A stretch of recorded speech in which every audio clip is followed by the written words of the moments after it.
So I'm in Madrid, just spent the afternoon at the Prado, seeing all sorts of amazing paintings.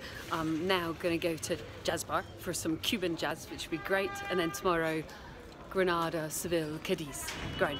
So I just want to do a little video which I would hope would normalise owning property in your heads, because for me when I started, the concept of owning more than one house was kind of unusual because I didn't know many people that did it. The concept of owning over £1 million worth of property was, you know, just sort of out there, and I couldn't quite see through that idea to mentally conceive of that idea. So, without sounding like a right prat, what's it like owning millions of pounds worth of property?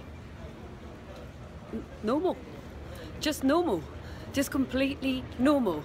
Like, it's brilliant in some ways because you're like, okay, I've theoretically built up a whole bunch of assets which should see me out and should see my family out, and if I look after it, and oh, hang on, there we go. He's a bit noisy.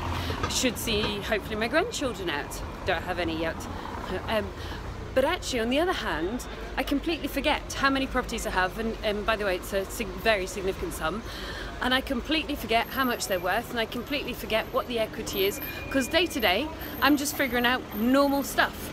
So the thing I want you to do is think about actually this malarkey of the tag and the status and all the rest of it, of how many properties and how much value and how much equity and all the rest of it. It's just normal.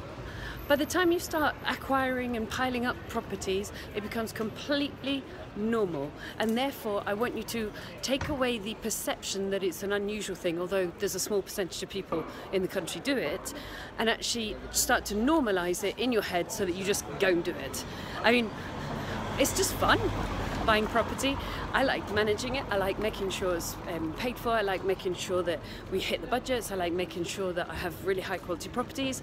I get frustrated when things go wrong, but it becomes a normal thing, and that's what I want to achieve for you guys, is that the concept of owning millions and millions of pounds worth of property becomes a normal thing, and therefore it doesn't feel too far away, and therefore, do you know what, you can go and get it done. Right, I'm off to see Cuban jazz. See you soon, bye.